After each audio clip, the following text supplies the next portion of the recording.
Ja, jeg sidder her med Nikolaj Villumsen, som der er udenrigsordfører for Enhedslisten. Og Enhedslisten er det en fællesliste for de socialistiske partier i Danmark. Og vi har lige været inde til et arrangement med dig. Men allerførst så vil jeg spørge, hvorfor har Enhedslisten som det eneste parti i Danmark stemt imod sanktioner mod Rusland? Jamen, vi kritiserede sanktionerne, fordi vi synes, de var meget symbolske. Senere hen har vi faktisk bakket op om dem, da det kom til at handle om stop for salg af våben til Rusland. Og det var fordi, vi mente, at det var helt afgørende, at man ikke solgte våben til det russiske regime på et tidspunkt, hvor man annekterede Krim. Angående Krim, så lad os lige tage et klip for noget, som du har sagt inden til arrangementet. Jeg mener Enhedslisten om ret til selvbestemmelse, for det grundlæggende er det faktisk et ret principielt spørgsmål. Altså har palæstinenser, har danskere, har kurdere, har kataloner, om 2 dage skal jeg til en debat her på Folkemødet om Katalonien og ret til selvbestemmelse. Og der vil sige, det er jo en principiel holdning om at sige, at vi støtter folks ret til selvbestemmelse. Og vi mener selvfølgelig, at det skal gøres på en demokratisk måde. Man kan jo faktisk sige, at i den sammenhæng, så er vi et ret godt eksempel på, at man kan gøre sådan nogle ting. For en halv uge siden var jeg nede til at tale til danske mindretal i Tyskland. Det er et eksempel på, at man har lavet en 1920 en folkeafstemning om, hvor grænsen skulle ligge. Og dermed ikke med våben, men med demokrati afgjort en grænsedragning, hvor man så samtidig efter 2. verdenskrig lavede aftaler mellem Danmark og det daværende Vesttyskland om at sige, at vi sikrer den tyske minoritets rettigheder i Danmark, og I sikrer den danske minoritets rettigheder i Tyskland. Sådan er man faktisk med demokrati og med menneskerettigheder har skabt fred. Så det kan man sige, det er det, vi helt principielt går ind for. Det kunne godt misforstås sådan, at Enhedslisten gik ind for nogle nye nationalstater, men det her det er noget selvstyre og noget mere autonomi måske. Det kan man så finde ud af ved forhandlingsbordet. Jeg synes, det er godt, at Skotland kunne stemme, hvis vi skulle have selvstændighed, og jeg synes, det er godt, at befolkningen generelt har lov at vælge, om de vil være selvstændige, og man løser det på en demokratisk vis.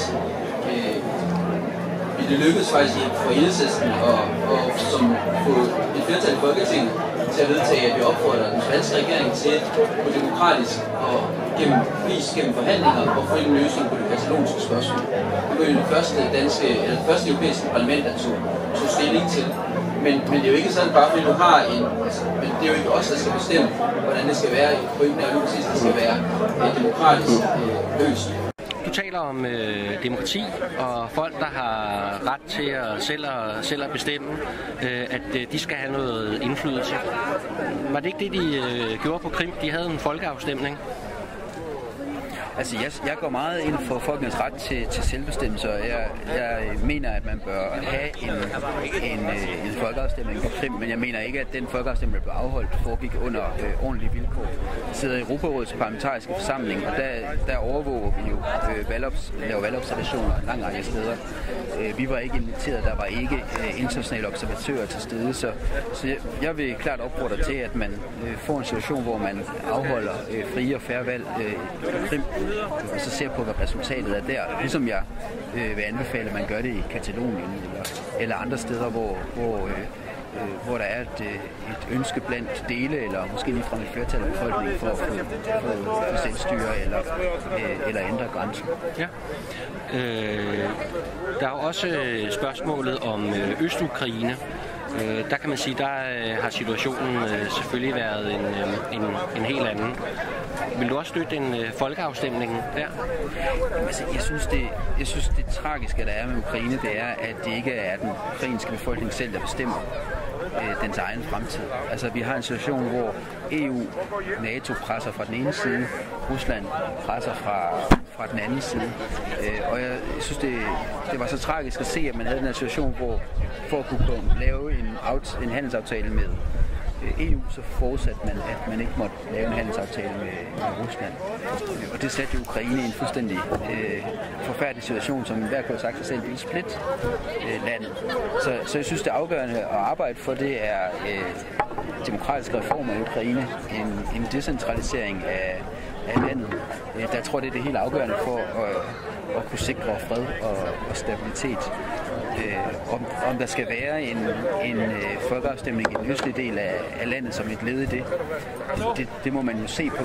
Det helt afgørende lige nu er jo at få skabt en fredelig politisk proces frem for den her situation, hvor der nu både er NATO-soldater, men jo ærligt talt også er russiske soldater, både i Øst-Ukraine og på Krim.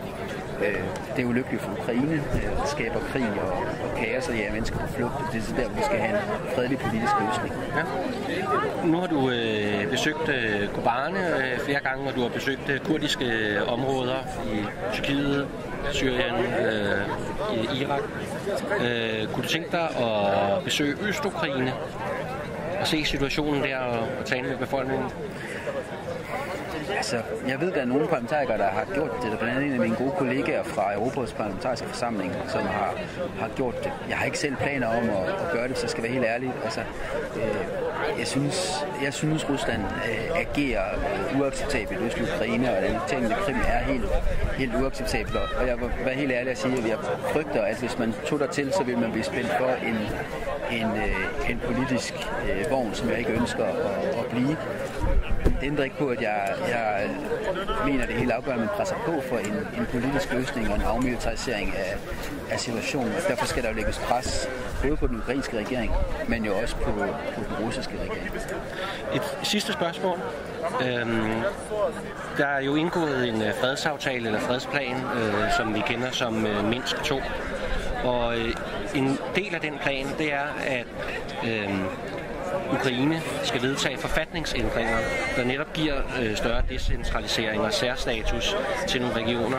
Og den er ikke blevet vedtaget, og der er ikke noget pres på for at der sker noget i den retning. Og som konsekvens af, så er der bombardementer hver dag af fredelige mennesker i Øst-Ukraine.